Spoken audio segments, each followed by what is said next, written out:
Qarşına qaçmaq üçün, ürəyini açmaq üçün sadəcə xoş bir söz istəyərdi. Mən nə biləydim ki, məni darə çəkərsən, mən səni sevdikcə mənə yarə çəkərsən. Peşman olarsan məni tərk eylədin, əmrümü bəş eyləmiş idim sənin.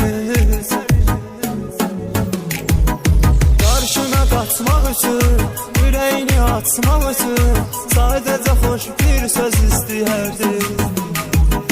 Nəfəsimi duymaq üçün, ətrini qoxumaq üçün gecənin olmağın tez istəyərdim.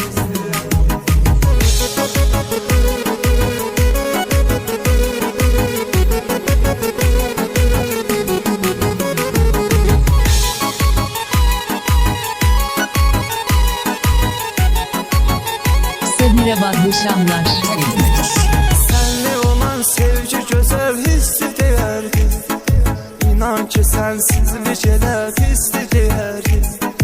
Məndən ötürü neynəmisən sən ay vəfası.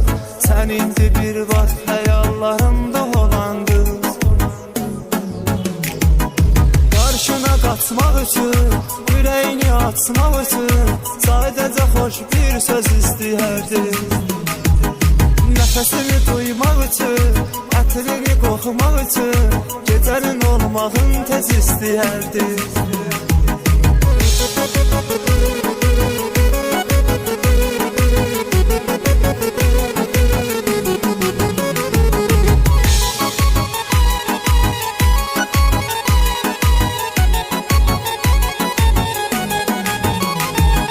Gəzdiyimiz yerlərdən keçirəm hər axşam, sənə görə yaş olmuşam, içirəm hər axşam. Bu tənhalıq, bu ayrılıq qəlbimizdir. İllərlə unuda bilmədim səni düzdür.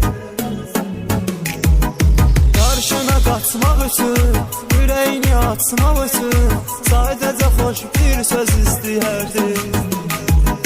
Nəfəsimi duymaq üçün, ətrini qoxumaq üçün gecənin olmağın tez istəyərdim.